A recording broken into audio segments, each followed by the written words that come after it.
큰 인기를 얻었던 만화 슬램덩크는 주인공이 농구부에 입단하면서 펼쳐지는 에피소드를 박진감 넘치게 그려낸 스포츠 만화죠. 주인공 강백호는 일명 농구 천재로 불리는 서태웅과 함께 라이벌 구도를 형성하는데요.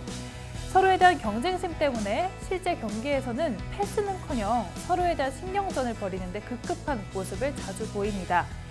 하지만 정말 중요한 팀의 승부가 걸린 경기에서는 두 사람은 서로에 대한 능력을 최대한 끌어낼 수 있도록 돕는 최고의 조력자가 되는데요. 상대에 대한 경쟁심보다 승부욕이 더 강하게 발휘되기 때문인 겁니다. 경쟁심과 승부욕, 얼핏 들으면 두 가지 모두 열정의 한 단면인 것 같지만 진정한 승부욕을 찾기란 정말 쉽지는 않은 것 같습니다. 과연 나를 성장시키는 긍정적인 승부욕은 어디에서 오는 걸까요? 일상 속 심리학에서 그 비밀을 공개합니다.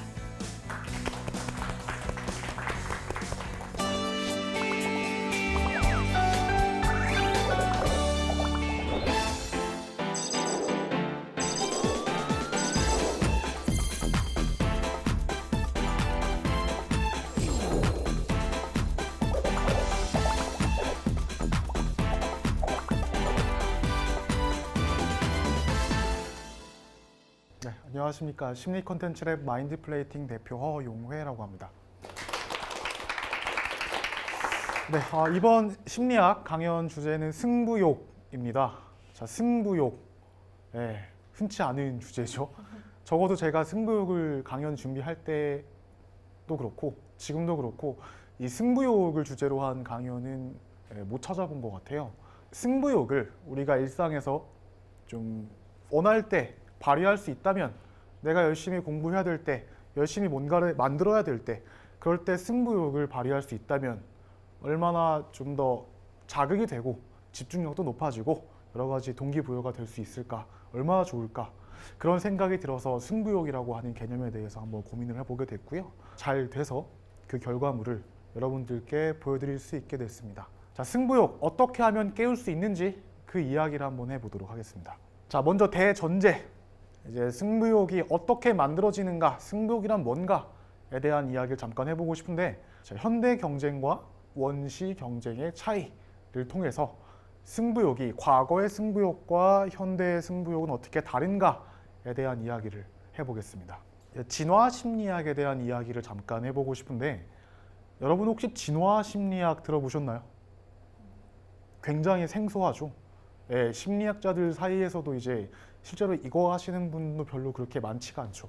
진화 심리학은 모르시더라도 진화론은 아시죠? 들어보셨을 거예요. 예. 자, 이 진화론의 아이디어를 이제 심리학 쪽에 접목시킨 것이 진화 심리학이라고 보시면 돼요. 자, 진화론에서 보통 이야기하는 게 인간의 어떤 신체 구조 같은 것들 있잖아요. 뭐 눈의 구조라든가 뭐 어떤 뭐 인간의 모습들이 어떻게 자연 선택 과정을 통해서 오늘날까지 남겨져서 전달되어 왔나, 이제 뭐 이런 이야기를 하는 게 진화론의 핵심이잖아요. 자, 진화 심리학자들의 생각은 어떤 거였냐면, 인간의 마음이라고 하는 것도 진화되어 온 것 아닐까? 되게 마음 속에 있는 본능적인 습성들 있죠. 뭐 이렇게 무리지으려는 습성이라든가, 아니면 기브 앤 테이크라든가, 어떤 뭐 배신에 대한 혐오, 질투, 이런 것들을 왜 인간이 가지고 있을까? 그런 것들, 어떻게 보면 인간의 마음 속에 있는 현상들의 본질을 추적하는 학문, 그걸 진화 심리학이라고 보시면 돼요. 자, 승부욕의 진화 심리학을 접목시킨다면, 승부욕이 우리한테 지금까지 남아 있을 수 있었던 것은 승부욕이라고 하는 게 생존과 생식에 유리했기 때문이라는 거죠. 저는 승부욕을 일종의 진화의 산물, 본능으로 이야기를 해요. 생존 본능으로서의 승부욕. 자, 승부욕이 있다면 왜 생존에 유리할까요? 그쵸. 경쟁자를 이길 수 있는 원동력이 되죠. 내가 먹을 것을 구할 때 승부욕이 없다면 경쟁자에게 패배하기 쉽고 생존이 어려웠겠죠. 생식 문제도 마찬가지예요. 짝짓기를 하면서 조금 더 우월한, 어떤 생물학적으로 우월한 짝과 이제 관계를 맺기 위해서는 경쟁자를 물리쳐야만 하죠. 그래서 승부욕은 그래서 생존에 유리했다라고 볼 수 있는 건데, 자, 원시 경쟁과 현대 경쟁의 차이 한번 비교를 해볼게요. 자, 원시 시대, 옛날 경쟁은 생존, 생식에 대한 직접 목적적인 경쟁이다라고 이야기를 할 수 있어요. 굉장히 경쟁의 대상이나 목표가 단순하고 심플하죠. 먹을 것을 얻기 위해서 저 멧돼지를 가지려고 저 부족 사람하고 싸우는 거예요. 예, 굉장히 직관적이에요. 내가 뭘 얻고자 하는지가 확실해요. 하지만 현대 경쟁은 고차원적이고 간접 목적적이에요. 우리는 더 이상 그 멧돼지를 얻기 위해서, 그 과일을 얻기 위해서 경쟁하지 않아요. 돈이라고 하는 추상적인 매개를 가지고 경쟁을 할 수도 있고요. 아니면 명예라고 하는 것, 권력이라고 하는 것, 어떤 그런 고차원적인 것, 그런 추상적인 가치를 위해서 경쟁할 수도 있겠다는 거죠. 자, 원시 경쟁은 승자 독식의 구조가 단순 명료하죠. 네, 먹을 것을 가진 자, 못 가진 자, 확실하게 판가름이 나요. 하지만 현대 경쟁은 굉장히 복잡해졌어요. 네. 생산 문제뿐만 아니라 분배 문제까지도 너무나 복잡해졌죠. 자, 과거에는 생산자와 소유자가 일치하고 있었죠. 네. 이 말을 쉽게 표현하자면 내가 만들면 내 거예요. 네. 하지만 생산자와 소유자가 분리가 됐죠. 그 지점을 지적했던 사회학자가 있었죠. 칼 막스. 네. 자본가 계급과 노동자 계급이 분리가 돼서 노동자 계급이 물건을 만들었지만 더 이상 그게 노동자의 것이 아닌 자본가의 것으로 귀속되는 그런 문제를 지적을 했었죠. 그 물건은 과연 누구 것인가? 지분을 얼마만큼 할당해야 되는가? 이 문제가 본격적으로 부상되기 시작했죠. 굉장히 복잡해졌죠. 누구한테 얼마만큼 줄 것이냐, 복지의 범위는 어디까지 해야 될 것이며 임금 체계는 어떻게 구성해야 될 것인가 등등등등등등. 원시 경쟁은 소규모예요. 그리고 오늘날은 굉장히 거대해졌죠. 문명도 커졌고 사람들도 너무나도 많아졌어요. 경쟁 시스템도 복잡해요. 원시 경쟁은 단기 지속성이에요. 오래 둘 수 있는 가치를 쫓진 않아요. 당장 내가 먹을 것, 당장 내가 입을 꽃, 뭐 이런 것들을 쫓겠죠. 하지만 현대에서는 장기적인 레이스가 가능해요. 한참 뒤에 내가 얻을 수 있는 어떤 지위라든가 권력이라든가 어떤 부 이런 것들을 위해서 멀리 내다보고 멀리 계획을 짜고 멀리 경쟁하는 것이 가능해졌다는 거예요. 자, 정리를 하자면 현대로 올수록 게임 구도가 불명확해졌어요. 내가 지금 협력 게임을 하고 있는 것인지 경쟁을 하고 있는 것인지, 경쟁을 한다면 어떤 경쟁 속에 있으며 어떻게 해야 되는지 그런 것들을 판단하는 게 너무나 어려워졌어요. 경쟁 체제, 시스템이라는 게 등장을 했죠. 우리는 더 이상 자연인 상태의 개인 대 개인으로서 경쟁하지 않아요. 어떤 거대한 시스템 안에서, 학교 안에서, 직장 안에서, 혹은 어떤 시장 안에서 그 시스템이 가지고 있는 룰에 의해서 체계적인 경쟁을 하죠. 학교에 있을 때 학칙을 바탕으로 시험이라고 하는 수단을 가지고 체계적으로 경쟁을 하고, 직장에서도 직장 내 룰에 따라서 인사고과 규정에 따라서 반영을 하고 체계적인 경쟁을 하게 됐다는 거죠. 자, 현대인의 필수 덕목이 뭘까 생각을 해봤어요. 첫 번째는 경쟁 구도와 협력 구도의 분별 능력이에요. 너무나 경쟁이 복잡해졌기 때문에 내가 지금 속해 있는 이 상황이 경쟁이 필요한 상황인지 협력이 필요한 상황인지 구별하는 것이 어려워졌어요. 단기적으로 봤을 때 저 사람은 내 동료인 것 같지만 길게 봤을 때는 어떤 하나의 파일을 향해서 싸워야 되는 경쟁자가 될 수도 있어요. 혹은 그 반대일 수도 있죠. 지금 당장은 내가 이 사람하고 경쟁을 하지만 장기적으로는 같이 그 시장 자체의 파일을 키워나가야 될 그런 상황일 수도 있는 거죠. 그래서 지금 내가 경쟁을 하는 것이 맞는지, 아니 협력을 하는 것이 맞는지 그런 것들을 판단할 수 있는 시야, 통찰력이 정말 중요한 게 아닌가, 그런 생각이 들고요. 두 번째는 협력적 경쟁이라고 하는 개념이에요. 경쟁에는 협력이라고 하는 가치가 들어가야 돼요. 경쟁이 너무나 복잡해지고 어려워졌다는 이야기를 계속하고 있죠.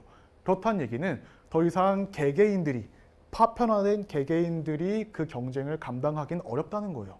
그래서 우리는 때로는 연대를 해야 돼요.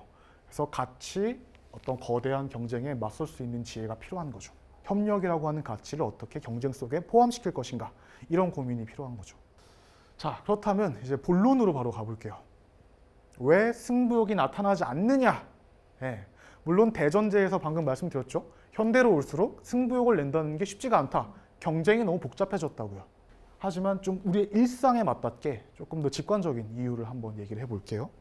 자, 승부욕 발현 메커니즘이에요. 자, 승부욕을 유발하는 사건들이 있어요. 나보다 주위 사람들이 잘 나가요. 아니면 내가 동기부여에 대한 책이나 강의를 봤어요. 자존감이 무너져요. 뭐 타인이 나한테 진지하게 충고를 해줬어요. 혹은 내가 알고 보니까 현실이 되게 비참하구나. 놀고 있을 때가 아니구나. 이런 걸 새삼 깨달을 때. 자, 이럴 때 우리는 분노하고 좌절하고 승부욕을 갖게 돼요.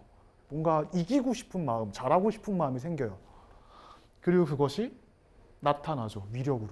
집중력도 커지고 뭐 성과, 자아 실현 등등등등. 승부욕이 쫙 유지만 된다면 이상이에요. 우린 이러기를 바래요.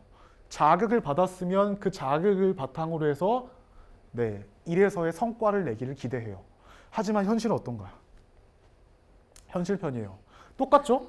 승부욕을 유발하는 사건들은 언제나 있어요. 그리고 반응 또한 똑같죠. 승부욕이 나와요. 그런데 이거밖에 안 돼요.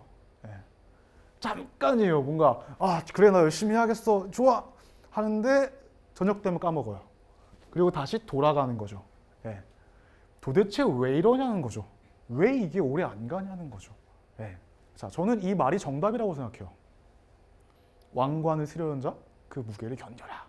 자, 승부욕이라고 하는 거는 나한테 어떤 에너지이고 자극이고 원동력이지만 압박이고 부담이기도 해요. 그 부담감, 경쟁에 대한 그런 압박, 중압감, 그런 것들을 어떻게 이겨내고 끝내 가느냐. 사실 거기에서 승부욕 유지가 판가름 난다고 생각을 해요. 도식적으로 이해하면 이렇게 표현할 수 있을 것 같아요. 우리의 승부욕을 방해하는 이유들이 존재해요. 개인 내적인 이유가 있을 수 있겠죠. 내가 지금 경쟁에 대한 명확한 상이 없어서, 실패가 너무 겁나서, 패배하는 것 때문에 그런 것들이 두려워서 승부욕을 확 펴지 못하는 걸 수도 있고요. 혹은 나 주위를 둘러싼 사회적인 이유 때문에, 사회가 공정하지가 않으니까, 자원이 분배가 잘 안 되고 있으니까 승부욕 낼 맛이 안 나네 라고 생각할 수도 있는 거죠. 그런 것들이 부담감, 중압감, 긴장감이 돼서 승부욕의 효과를 막는 거죠. 깔아뭉개는 거예요. 이것들을 어떻게 날려버릴 것인가. 승부욕을 키우기 위해서는 그게 관건인 것이고, 그러려면 어떤 이유들이 존재하는지, 어떻게 생각해 봐야 되는지 하나하나 따져볼 필요가 있겠죠. 자, 개인 내적 이유예요. 자, 조절 초점 이론이라고 하는 심리학 이론을 한 가지만 소개를 하려고 해요. 조절 초점 이론이란 이제 심리학자 히긴스가 이야기를 한 건데, 우리가 어떤 목표를 추구하거나 목표에 관계된 의사 결정을 할 때 우리 머릿속에는 어떤 동기가 작용하는가에 대한 이론이라고 보시면 돼요. 크게 두 가지를 이야기를 하는데, 하나는 예방 초점, 방어적이고 안전지향적인 선택을 하는 거죠. 앞으로 가기보다는 지키는 선택을 하는 걸 얘기해요. 또 하나는 향상 초점, 내가 뭔가 잃을 수 있어요. 리스크가 있어요. 하지만 뭔가 얻기 위해서 과감히 앞으로 나가보는 거예요. 그래서 예방 초점이냐 향상 초점이냐, 우리가 어디에 포커싱하고 있냐에 따라서 우리의 행동이 달라진다는 거예요. 경쟁을 바라보는 우리의 관점도 이 두 가지를 이용해서 표현할 수가 있어요. 자, 경쟁은 크게 두 가지로 의식될 수 있죠. 첫 번째, 위기예요. 자, 경쟁 상황에 휘말리면 내가 다칠 수도 있어요. 내가 가진 것마저 잃어버릴 수도 있어요. 경쟁은 두려운 것이고, 경쟁을 위기로 봤을 때 목표는 이 경쟁 상황에서 어떻게 하면 잃지 않을까예요. 어떻게 무사히 경쟁을 마무리 지을까예요. 하지만 반대로 경쟁을 기회로 볼 수도 있어요. 경쟁이라고 하는 것은 평소에 이렇게 굳건하게 고정돼 있었던 어떤 사회 계층, 구조 이런 것들이 뒤에 흔들리는 사건이에요. 자원 분배의 어떤 밸런싱이 무너지는 그런 순간이거든요. 그런 혼란의 틈 속에서 내가 어떻게 원하는 것을 딱 낚아챌 것인가, 기회라는 거죠. 경쟁을 어떻게 볼 것인가. 우리가 승부욕을 고취하고 싶다면, 경쟁을 통해 뭔가 얻고 싶다면 어떻게 봐야 될까요? 아무래도 경쟁을 기회로 보는 것이 낫겠죠. 경쟁을 기회로 보는 사람들 어떤 특징이 있냐? 자, 얘 무섭죠? 빤히 노려보고 있죠. 아이고, 심지어 얘마저 우리를 쳐다보고 있어요. 굉장히 표독스럽죠. 굉장히 무섭죠. 전 이거라고 생각해요. 경쟁을 기회로 볼 때 이런 눈이 우리한테 필요하다고 봐요. 정리하자면 경쟁 구도를 분명히 할 필요가 있다는 거예요. 사실 경쟁 구도가 분명하게 머릿속에 각인돼 있어야만 승부욕이 온전하게 발휘될 수가 있어요. 내가 누구와 겨루고 있는지, 그리고 뭘 얻으려고 하는지, 그리고 왜 그걸 얻어야 되는지 이 세 가지에 대한 답이 머릿속에 분명해야만 승부욕이 나타날 수 있는 기본 토대가 된다는 거예요. 그런데 이 세 가지 질문에 대해 답을 할 때 뭔가 복잡하고 추상적이고 애매한 답을 해서는 안 돼요. 인간의 뇌라고 하는 것, 승부욕은 본능이라고 했던 걸 한번 기억해 보시면 승부욕은 본능이기 때문에 굉장히 단순하게 말해야 알아먹어요. 네. 우리의 뇌라고 하는 게 이제 뭐 이성을 발휘할 수 있는 존재라는 둥, 뭐 대뇌피질이 발달했다는 둥 뭐 하지만 사실 생각보다 인간이 움직이고 움직이지 않는 것에 관여하는 것들은 굉장히 단순해요. 네. 단순하게 나한테 내가 말해줘야 알아먹고 움직일 수가 있어요. 그냥 너 지금부터 저거 갖고 싶지? 갖고 싶은데 이 사람하고 싸워야 돼? 그러니까 이렇게 해? 라고 단순하게 각인시켜야만 내가 움직이게 돼요. 보통 누구랑 뭘 위해 경쟁하시냐고 물어보면 해요. 아니면 애매한 목적을 얘기해요. 뭐 세계평화, 우주정복 이런 거 있잖아요. 애매한 거, 막연한 것. 그런 것이 아니라 구체적이고 확실한 목표가 있어야 된다는 거죠. 네. 직관적으로 팍 알아먹을 수 있게. 그런 것들이 갖춰졌는지 한번 고민해 봐야 되는 거죠. 조절 초점, 경쟁 바라보는 관점 이것들에 대한 말씀 드렸는데 과하면 당연히 문제가 되죠. 향상 초점적으로 너무 깊게 경도됐을 때 강박, 집착 같은 심리적인 문제가 나타날 수도 있겠죠. 이겨야 하는 것에만 너무 집착하다 보면 혹은 반대로 지지 않는 것에만 너무 초점 맞추고 너무 수그리다 보면 그래도 심리적인 부담감이 생길 수가 있어요. 네. 자, 이런 부담감들을 어떻게 떨쳐내느냐 역시 승부욕을 고취시킬 때 꼭 필요한 고민거리예요. 크게 저는 세 가지를 이야기를 해요. 승부욕을 방해하는 개인 내적 요인들, 실패 공포, 패배감, 속박감이에요. 네, 하나씩 말씀을 드릴게요. 먼저 실패 공포예요. 자, 실패에 대한 공포는 사실 누구한테나 있어요. 다만 그것이 때론 너무 과해져서 문제가 되는 거죠. 심리학에서는 특히 이 비합리적 신념, 실패에 대한 비합리적인 신념이 문제라고 이야기를 하죠. 이 비합리적 신념이라고 하는 것은 이제 보통 의식상에 떠오르는 것이 아니에요. 이제 무의식상에 있어서 나도 모르게 나한테 자꾸 영향을 미치는 생각들이에요. 예, 그래서 평소에 잘 자각되지 않아요. 의식적으로 그것을 끄집어내려는 노력이 없다면 자꾸 이런 생각들에 당하는 거예요. 나는 실패해서는 안 돼. 실패하면 난 망할 거야. 같은 그런 실패에 대한 끝없는 공포 같은 것들 있잖아요. 이 비합리적 신념을 교정하거나 반박하거나 그게 보통 심리치료, 특히 인지치료의 목적이에요. 좋은 방법을 한 가지 알려드릴게요. 비합리적인 신념을 만날 수 있는 방법. 평소에 여기 있어서 안 보이는 것들을 만날 수 있는 방법. 이거예요. 왜? 라고 하는 질문을 쓰는 거죠. 한번 나한테 질문을 해보는 거예요. 내 자신이. 나는 실패가 왜 두려울까? 했을 때 답을 써봐요. 직접. 그거야 뭐 이러이러하니까 실패는 두려운 거야. 라고 답이 나오겠죠. 그 답에 대해서 또 왜? 라고 물어봐요. 그러면 아까보다는 시간이 좀 더 걸리겠지만 또 답이 나올 거예요. 아, 그거야 뭐 이러이러하니까 이러이러한 거지. 거기다가 또 왜? 해요. 또 왜? 하고 계속 그렇게 문답 연쇄를 만들어가는 거예요. 그렇게 하면 내 밑에 있었던 생각들이 끄집어져 올라와요. 자, 패배감. 승부욕을 막는 것, 패배에 대한 두려움 같은 거죠. 패배라고 하면 보통 이제 자원에서 멀어지는 것, 내가 갖고 있던 지위나 역할을 상실하는 것 정도로 이야기할 수 있을 건데 사실 이 패배감은 어떤 사건 발생 그 자체로 인해서 생기는 건 아니에요. 내가 어떤 패배를 경험했다고 해서 바로 패배감이 오는 것이 아니라 어떤 그 사건에 대한 인지적인 해석이 중요하다는 거죠. 그 사건을 내가 패배로 인식을 하느냐 아니면 약으로 삼느냐 다른 어떤 것으로 인식하느냐에 따라서 패배감을 느끼냐 아니냐가 달라질 수 있다는 거죠. 그런데 저는 이 패배감보다 훨씬 더 중요한 게 있는 것 같아요. 패배감만 우린 느끼는 것 같아요. 패배했을 때. 하지만 은근슬쩍 따라오는 불청객이 하나 더 있어요. 속박감이에요. 이 속박감이라고 하는 것은 외적 속박감과 내적 속박감을 구별돼요. 외적인 것은 내가 지금 처해 있는 외부 상황으로부터 벗어날 수 없을 것 같다는 생각이고요. 내적인 것은 지금 내가 경험하고 있는 불안, 공포, 긴장 이런 것들로부터 벗어날 수 없을 것 같다는 생각이에요. 그리고 이 속박감은 각종 정신병리와 연관이 있어요. 그런데 우리는 패배했을 때 이 속박감이 온다는 걸 잘 몰라요. 그리고 당하는 거죠. 결국 연결고리를 끊을 필요가 있다. 속박감, 내가 어떻게 생각하고 있는가? 정말 벗어날 수 없을까? 왜? 하고 물어볼 수 있는 게 필요한 거죠. 자, 사회적인 이유에 대해서 말씀드릴게요. 사실 경쟁이라고 하는 것은 외부 사회적인 요인들의 영향을 받지 않을 수가 없어요. 어떤 것들이 있을 수 있냐면 이제 내가 속한 문화권이 어떤 가치를 중시하냐는 거예요. 비교 문화 심리학자들이 흔히 많이 썼던 것이 바로 개인주의, 집단주의 모델이라고 하는 거예요. 보통 이제 서구 문화권은 개인주의 문화권이라고 이야기를 하고 이제 뭐 동양의 한국이나 일본이나 중국 같은 경우는 집단주의 문화권이라고 이야기를 하죠.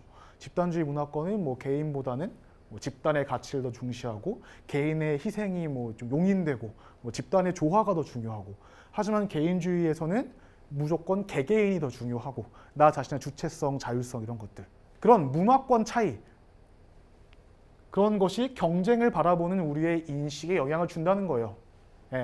어떤 문화권에 우리가 살고 있냐에 따라서 경쟁을 바라보는 관점이 달라질 거예요. 두 번째, 분배 정의. 이건 약간 정치적인 느낌이 있죠. 복지 정책 같은 걸 할 때 어떻게 분배할 것이며 경쟁의 룰은 어떻게 정할 것인가, 가산점 제도는 어떻게 만드는 것이 합리적인가 이런 각 나라마다 각 정치권마다 가지고 있는 나름의 분배 정의들이 있어요. 국민들이 공유하는 것도 있고요. 그런 것들이 어떤 것이냐에 따라서 경쟁의 양상 또한 달라질 거예요. 그 마지막으로 구조화된 경쟁. 이건 경쟁 체제와 관련된 건데 내가 지금 어떤 시스템에 속해 있냐는 거죠. 내가 지금 있는 학교나 직장이 경쟁을 굉장히 중시하고 가치 있게 보는 직장이라면 반대로 그런 것들을 별로 중시하지 않는 곳이라면 내가 어디에 있냐에 따라 달라질 거예요. 이런 것들을 다 고민해 봐야 한다는 거죠. 앞서 보셨던 그런 경쟁에 영향을 미치는 사회 문화적인 요인들 그 속에서 경쟁이 원활하게 작동하려면 승부욕을 고취시키려면 두 가지 요건이 충족돼야 된다고 저는 생각을 해요. 질문이 보이시죠? 사다리 걷어차기에 우리가 왜 분노하는가? 수저 계급론이 횡행하는 이유가 뭔가? 왜 금수저 은수저 하는가? 이 두 질문의 답은 뭘까요? 공정성이 무너졌다고 생각하기 때문에 그래요. 여기에 대한 심리학 이론이 하나 있는데 공정한 세상 이론이라고 하는 게 있어요. 자, 사람들에게는 내가 지금 속한 세상이 공정하다라고 믿고 싶은 욕구가 있어요. 왜 그게 필요하냐? 통제감이나 예측 가능성 때문에 그래요. 세상이 공정해야지만 내가 어떤 인풋을 넣었을 때 어떤 아웃풋이 나올 것이다 라는 예측이 가능해져요. 그리고 그런 예측들이 가능해져야 내 인생 계획을 내가 짤 수가 있고 내 삶의 주인은 나라고 하는 통제감을 가질 수가 있어요. 그래서 인간에게는 공정성이라고 하는 게 정말로 중요해요. 그런데 공정성이 무너질 때, 기울 때가 많다는 것이죠. 자, 이 가운데에서 한편으로 막 기울어요. 사람들의 반응이. 공정성이 무너질 때. 기득권을 옹호하고 자발적 순응으로 가거나 아니면 기득권을 불신하고 쿠데타를 일으키든가 둘 중에 하나로 어딘가는 갈 거라는 거죠. 극단적인 선택이 나타날 수 있다는 거죠. 공정성이라고 하는 것은 승부욕에 너무나 중요한 거죠. 이런 불만을 가진 사람들의 생각이 뭐예요? 공정하지가 않으니까, 애초에 공정한 게임이 아니니까 할 맛이 안 나네. 열심히 해봐야 뭐해? 하니까 승부욕이 안 생기는 거죠. 공정성이라고 하는 것은 승부욕과 많은 관계가 있어요. 자, 두 번째, 자원 경쟁자 균형이에요.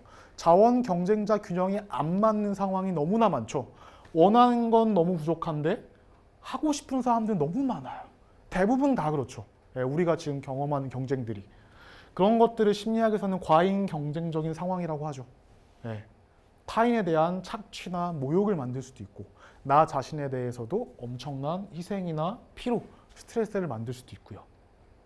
사회적으로 봤을 때는 극소수의 승자와 절대 다수의 패자를 만들기 때문에 어마어마한 사회적 비용이 양산이 되죠. 마지막으로 경쟁 만능주의라고 하는 것 우리 모두가 다 잘 알고 있는 거죠. 경쟁이면 다 된다라고 하는 생각들이 이런 많은 부작용들을 만들어내고 이것들이 올바른 경쟁, 건전한 경쟁을 막죠. 경쟁 만능주의가 심화되면 이런 생각들을 하죠. 낙오되면 다 잃을 거다. 패자 부활 따윈 기대할 수 없다. 세상에 믿을로만 없다. 이런 생각들이 중첩이 되면 경쟁에 대한 부담감이 점차 심해지는 거죠. 자, 그렇다면 어떻게 하자는 거냐? 사회를 뒤집자는 거냐? 그런 건 아니겠죠. 여러분들 아마 거의 다 알고 계실 유명한 이론일 거예요. 매슬로우의 욕구 위계 이론이라고 하는데 쉽게 간단하게 요약하면 인간에게는 여러 가지 종류의 욕구가 존재하고 그리고 그 욕구들 간에는 위계가 존재한다는 거죠. 아래 단계의 욕구가 충족되지 않으면 윗 단계로 못 간다는 것이 핵심인데 이 가운데 세 번째 거에 주목을 할 필요가 있어요. 세 번째, 가운데 있는 게 뭐죠? 사랑, 소속감의 욕구예요. 애정이나 소속감을 느끼기 위해서 나 혼자서 가능한가요? 불가능하거든요. 이 세 번째 욕구만큼은 다른 사람들과의 협력이 반드시 있어야 돼요. 예. 경쟁 만능주의자들은 항상 이야기를 하죠. 다 필요 없다. 나만 잘 되면 장땡이야. 라고 이야기를 하지만 그렇지 않아요. 고차원적인 가치를 위해서는 내가 좀 더 성장하기 위해서는 반드시 협력이라는 게 필요해요. 경쟁만 있어서는 못 올라간다는 거예요. 적어도 이 이론에 근거한다면 협력적 경쟁이란 모두가 승리할 수 있는 경쟁을 얘기해요. 예. 자, 경쟁의 결과로 인해서 누군가가 더 얻고 덜 얻는 건 있을 수 있어요. 하지만 누군가가 다 잃어버리는 것이 아니라 경쟁을 했을 때 누군가는 이만큼 얻고 누군가는 이만큼 얻는 거죠. 결과적으로 이긴 사람이 더 많이 얻은 건 맞지만 둘 다 뭔가 얻은 건 맞잖아요. 예. 이런 형태의 경쟁을 저는 협력적 경쟁이라고 이야기를 해요. 그리고 이런 협력적 경쟁을 위해서는 어떤 것들을 고려해야 하느냐? 첫 번째, 경쟁의 대상을 바꾸는 거예요. 전통적인 경쟁 대상들이 있죠. 뭐 돈이라든가 명예라든가 어떤 자리라든가 이런 것들 있잖아요. 그런 것들 가지고 경쟁하지 말고 내면적인 것들 가지고 경쟁하면 안 되냐는 거죠. 사람들 중에 누가 제일 꼼꼼할까? 제가 나보다 더 세심한가? 나는 공감 능력이 있어. 예. 이런 내면적인 가치, 내면적인 자원을 가지고 경쟁을 할 수도 있다는 거예요. 그리고 두 번째는 거국적 관점에서 생각하는 거예요. 예. 경쟁에서 이겨야 된다고 생각을 해요. 이겨서 내가 그 파이를 다 차지해야 된다고 생각해요. 하지만 때로는 경쟁이 끝나고 나서 그 시장이 쇠퇴하는 경우가 있어요. 건강한 경쟁이 일어나야 상호 협력도 하고 경쟁도 하면서 파이 자체가 발전을 이뤄요. 예. 한쪽만 너무 원사이드 하면은 재미가 없어요. 예. 시장이 크지를 못해요. 파이를 나누는 것도 중요하지만 같이 힘을 합쳐서 어떻게 파이를 키워야 할 것인가. 예. 그런 거시적인 관점에 대한 고려도 중요하다는 거죠. 때로는 경쟁하면서 때로는 협력을 하는 거죠. 네, 제가 준비한 것은 여기까지입니다. 네, 감사합니다.